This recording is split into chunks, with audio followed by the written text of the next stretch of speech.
Olá! Um crime brutal e macabro ocorrido no início do século passado em São Paulo é de conhecimento de muita gente e ainda choca a todos. Porém, precisa ser revisitado até mesmo pela forma como a polícia agiu para resolvê-lo. No dia 4 de outubro de 1928, o que hoje se classifica como feminicídio ocorreu dentro de um apartamento do bairro da Luz, na cidade de São Paulo.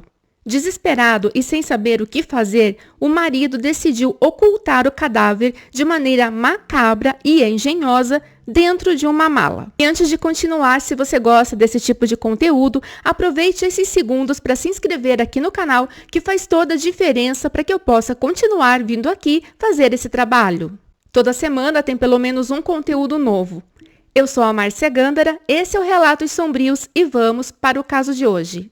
Era dia 7 de outubro de 1928, quando uma mala de 1 metro por meio metro de profundidade estava sendo içada a bordo do navio Massilia, atracado no Porto de Santos. A mala se desprendeu devido ao peso e caiu no chão de uma altura muito grande, fazendo um enorme barulho e chamando a atenção de todos ao redor. Os funcionários repararam que houve uma pequena abertura pela qual saía um líquido escuro e exalava um mau cheiro muito forte. Então eles resolveram chamar o comandante do navio, que achou melhor chamar a polícia. Quando o delegado chegou lá, ele pediu para as autoridades portuárias que abrissem a mala. E uma foto foi tirada nesse exato momento, além de muito chocante, mostraria depois que o próprio criminoso saiu na foto ao lado de vários curiosos que lá estavam. Dentro da mala estava uma moça que, apesar de estar ali há 3 dias, ainda dava para ver que era uma jovem bonita.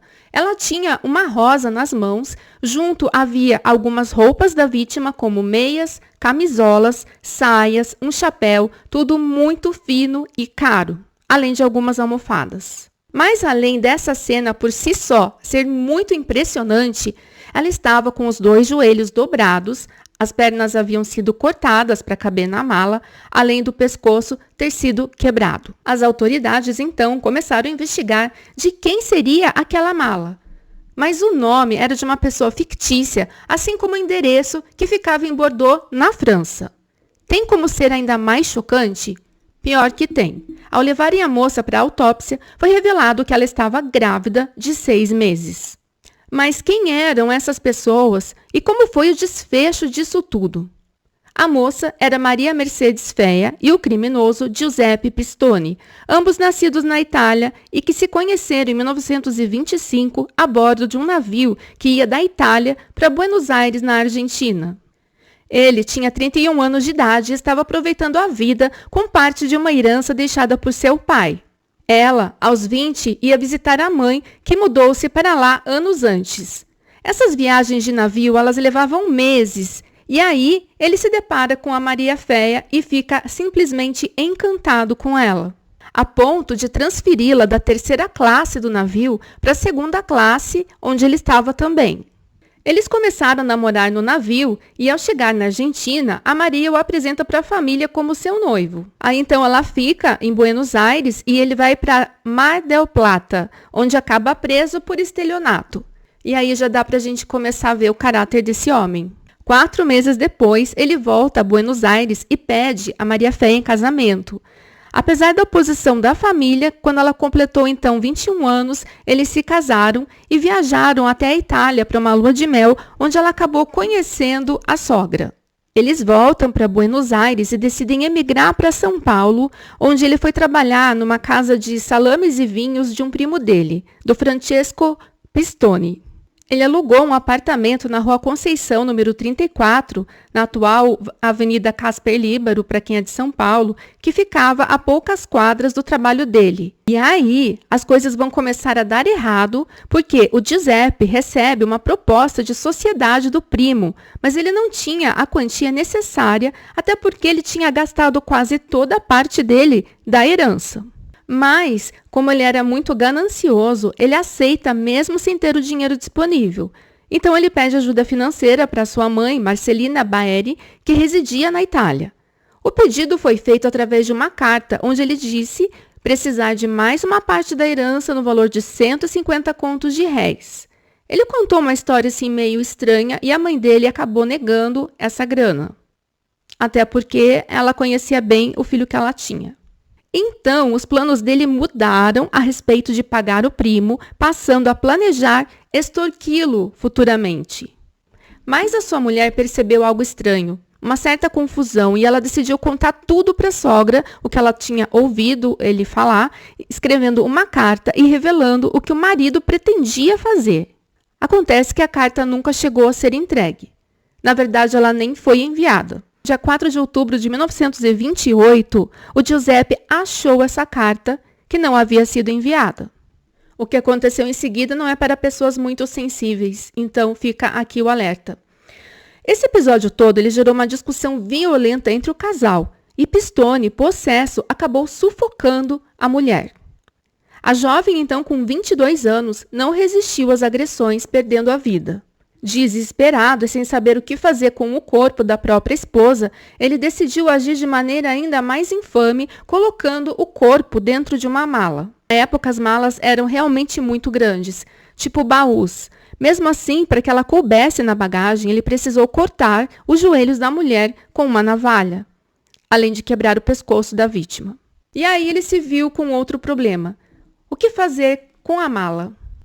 3 dias após o crime, ele então resolveu tentar despachar essa bagagem através do mesmo meio de transporte onde eles se conheceram, em um navio. A polícia, mesmo que há quase 100 anos atrás, fez uma brilhante investigação e chegou até ele em 24 horas. Eles viram o nome do remetente, que era o dele mesmo, Giuseppe, só que com outro sobrenome. Essa mala também foi reconhecida pelo dono da loja onde ele fez a compra. Então foi dada uma descrição do Giuseppe, loiro, alto, com olhos castanhos, e a polícia foi até o apartamento que eles alugavam. E o casal de senhorios disse que sim, que havia um Giuseppe, mas que o sobrenome era Pistone, além de darem as características da esposa dele. Dessa forma, seguindo as pistas, eles chegaram até ele que, adivinhem só, inventou uma outra história. Primeiro ele disse às autoridades apenas ter discutido com a mulher e que ela teve um mal súbito. Só que o resultado da autópsia revelou morte por sufocação ou esganadura. Então ele alegou ter cometido o crime por encontrar a esposa com um amante no apartamento do casal.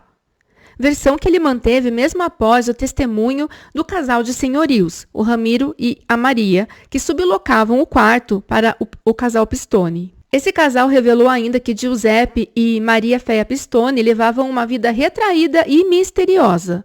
A senhora desse casal de senhorios, ela declarou ainda que na quinta-feira, 5 dias antes da descoberta do corpo, ela havia escutado 2 gritos abafados de uma mulher. No entanto, o marido dela não deu a maior importância ao fato e nada foi verificado. A tentativa de Pistone era o quê? Legítima defesa da honra, isso mesmo, onde a pessoa pegava no máximo uns 4 meses de prisão. E mesmo ele sendo um imigrante, ele devia saber dessa lei brasileira. Mas não deu certo, pois no dia 15 de julho de 31, ele foi condenado a 31 anos de prisão por homicídio e ocultação de cadáver. Aí, em 13 de junho de 44, através de um decreto presidencial, a pena dele foi comutada para 20 anos de prisão. Acontece que Pistone é colocado em liberdade condicional em 3 de agosto do mesmo ano, 44, e sua pena é considerada cumprida em 5 de novembro de 1948, o que é realmente muito revoltante.